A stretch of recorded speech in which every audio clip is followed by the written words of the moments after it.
Hello दोस्तों, मेरी कहानियों वाले चैनल पे आप सभी का स्वागत है। तो दोस्तों, हमारी आज की कहानी है दो नंदों में फंसी भाभी। कनक के ससुराल में उसकी सास साधना के साथ दो ननंद राधा और मीरा भी रहती हैं। कनक और उसका पति राघव दोनों जॉब करते हैं और घर की ज़रूरतों को पूरा करने में लगे रहते हैं। लेकिन राधा और मीरा को इस बात का कोई फ़र्क नहीं पड़ता कि उनके भैया और भाभी घर चलाने के लिए कितनी मेहनत कर रहे हैं। उनकी माँ उनकी शादी की फिक्र में गुली जा रही हैं। दोनों नंदे बड़ी ही मनमोजी हैं। एक दिन कनक अपना फ़ोन राघव को दिखाते हुए कहती है, राघव देखो ना, मुझे ये साड़ी बहुत पसंद है। बहुत दिनों से सोच रही हूँ इस साड़ी को लेने के लिए। अभी बुक कर देती हूँ। नहीं कनक, रहने दो। तुम्हारे पास है तो सही इतनी सारी साड़ियाँ। अब क्या साड़ियों की दुकान खोलोगी? तो क्या हुआ, मेरे पास एक भी ऐसी साड़ी नहीं है। देखो ना, कितना अलग डिज़ाइन है साड़ी का, और ये कितनी सुंदर है। प्लीज़ राघव, लेने दो ना। देखो कनक, पैसे बचाना सीखो। हमारे घर में दो दो जवान लड़कियां बैठी हैं। अगर ऐसे ही फिजूल खर्चे करते रहे तो हो गई इनकी शादी। इतने में राधा और मीरा बाहर से आती हैं। हाय भैया, हेलो भाभी। अरे कहाँ से आ रही हैं राधा मीरा की जोड़ी? भैया हम ड्रेस खरीदने के लिए गए थे। भैया बहुत मज़ा आया। मैंने तो अपने लिए 3 ड्रेस खरीदी हैं। और फिर राधा कहती है, मैंने तो बस 2 ही खरीदी हैं, पर हाँ, मैंने साथ में मैचिंग ज्वेलरी भी ले ली। देखो ना कितनी सुंदर है। राधा और मीरा की शॉपिंग देखकर कनक ने अपने पति को घूर कर देखा और वहां से चली गई। राघव उसे मनाने के लिए उसके पीछे पीछे जाता है। अरे कनक सुनो तो, रुको ज़रा, मेरी बात सुनो। मुझे नहीं सुननी आपकी कोई भी बात। आप यहाँ से जाओ और जाकर अपनी बहनों की ज्वेलरी और ड्रेस देखो। कनक राघव की एक भी बात नहीं सुनती और वहाँ से चली जाती है। अगले दिन सुबह कनक सबके लिए नाश्ता बनाकर ऑफिस जाने के लिए तैयार होती है और उसके बाद सभी एक साथ बैठकर नाश्ता कर रहे थे कि तभी राधा कहती है, भाभी ये क्या रोज रोज एक ही तरह का नाश्ता बनाती हो? मुझे नहीं खाना ये सब। मुझे भी नहीं खाना ये बोरिंग नाश्ता। मैं बाहर से कुछ ऑर्डर कर देती हूँ। मेरे पास इतना समय नहीं है कि मैं तुम सबकी फरमाइश का खाना बनाती रहूं। बहू, इसमें फरमाइश की क्या बात है? रोज रोज एक ही तरह का खाना खाने का मन नहीं करता तो कुछ अलग बना दिया करो। सास की बात सुनकर कनक मुंह में ही बड़बड़ाती है। इतना ही अच्छा खाने का मन करता है तो अपनी बेटियों से ही बनवा लिया करो। क्यों बहू, कुछ कहा क्या तुमने? नहीं माँ जी, मेरी इतनी हिम्मत कि मैं कुछ कहूँ। मुझे सुबह ऑफिस जाने के लिए निकलना होता है। जल्दी जल्दी में जो भी समझ आता है वही बना देती हूँ। बहू, जवाब तो तेरे पास हर एक बात का है, पर हाँ, कल से कुछ ऐसा बनाना जो मेरी बेटियां भी खा सकें। इसके बाद कनक खाना खाकर ऑफिस के लिए निकल जाती है। शाम को ऑफिस से आते ही कनक ने कपड़े धोने की मशीन लगा ली, पर अभी कपड़े आधे ही धुले होते हैं कि मशीन खराब हो जाती है। ये क्या हो गया मशीन को? लगता है फिर से खराब हो गई।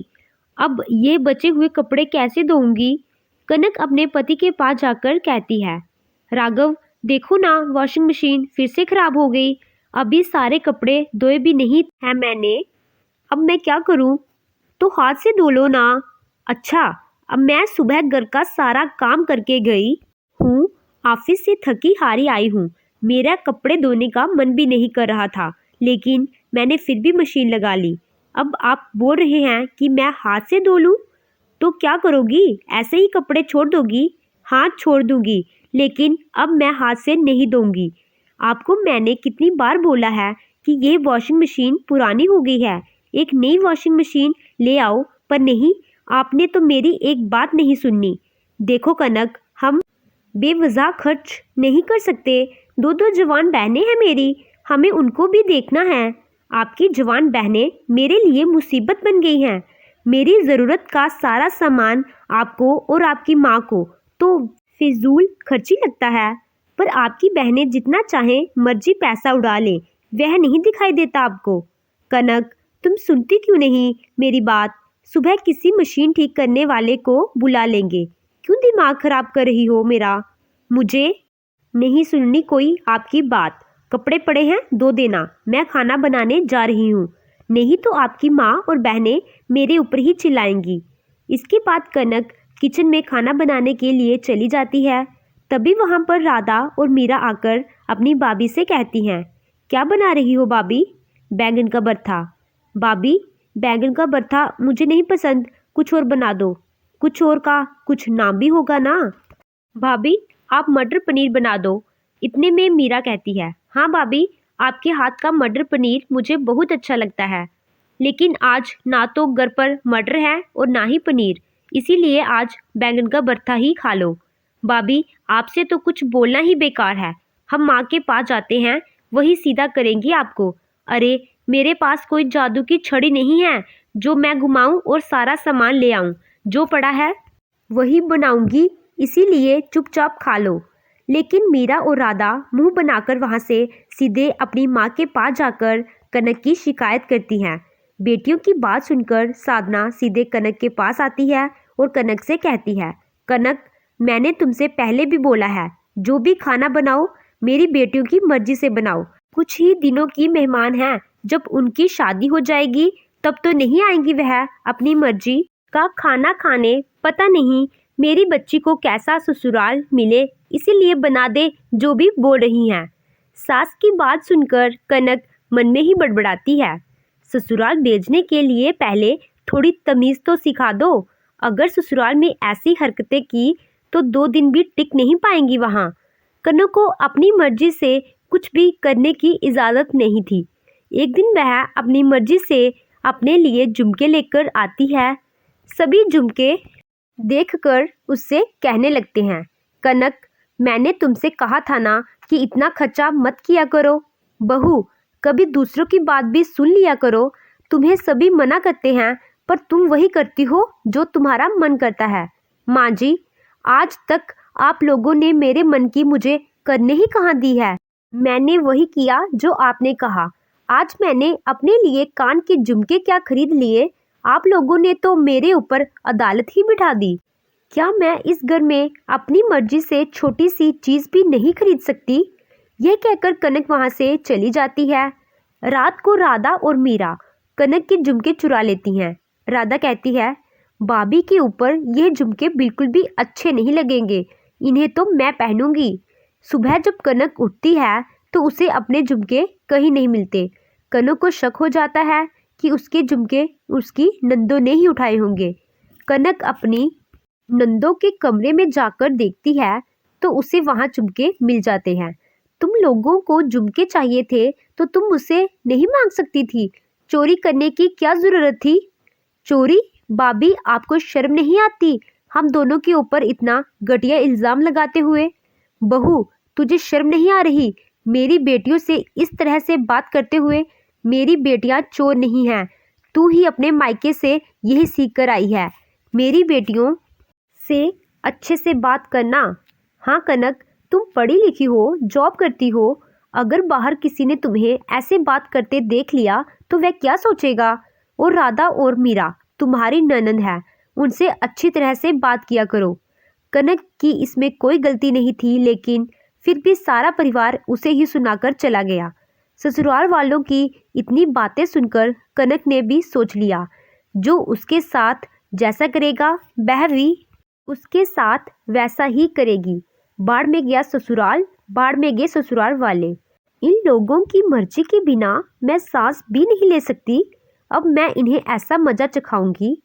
उस दिन के बाद कनक ने घर पर पैसे देना बंद कर दिया और साथ में घर का काम करना भी बंद कर दिया। अगले दिन साधना ने अपनी बहू कनक से कहा, बहू, तुमने ऑफिस से आकर खाना नहीं बनाया, बहुत देर हो गई है, खाना बना दे। आपकी लाडली बेटियां घर पर पड़ी पड़ी क्या करती हैं? उनसे बनवा लीजिए, मैं नहीं बना सकती। आज ऑफिस में बहुत काम था, थक गई हूँ। बहू, उन दोनों को खाना बनाना कहाँ आता है? तुझे तो पता ही है। हाँ माँ जी, मुझे पता है, उन्हें सिर्फ खाना खाना आता है, बनाना नहीं। आप उनकी शादी करना चाहती हैं तो कब सिखाएंगी उन्हें खाना बनाना?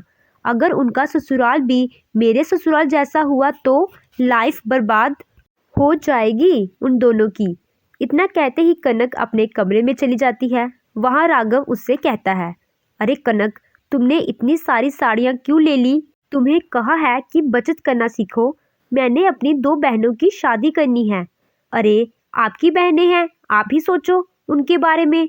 आपकी बहनों के चक्कर में ना ही मैं अपनी खुशियों और ज़रूरतों का समझौता करूँगी, और वह भी ऐसी बहनें जो 1 नंबर की चोर और बदतमीज़ हो। साधना का पूरा घर उसका बेटा और बहू चलाते थे। अब कनक ने तो सास को पैसे देना बंद कर दिया। अकेले राघव के पैसों से घर चलाने में बहुत दिक्कत आ रही थी। सुबह खाना खाते वक्त राधा और मीरा कहती हैं, माँ मुझे ये नाश्ता नहीं करना, आप आलू के परांठे बनाओ ना।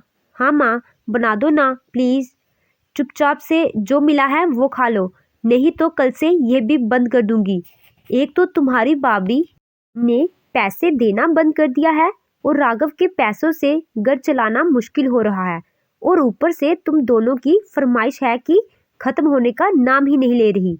साधना अपनी बहू और घर के खर्चे को लेकर बहुत परेशान रहने लगती है।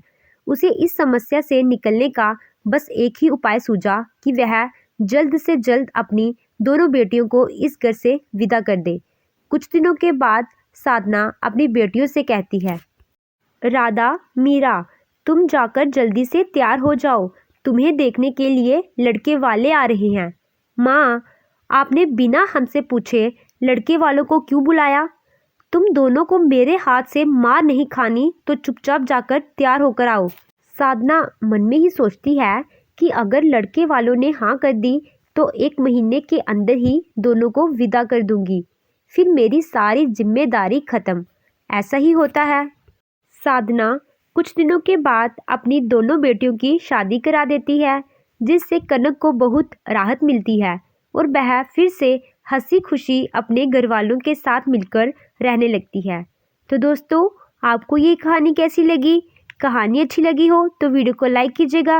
अगर आप मेरे चैनल पे नए हो और अभी तक आपने चैनल को सब्सक्राइब नहीं किया है तो प्लीज़ सब्सक्राइब कीजिएगा। Thank you.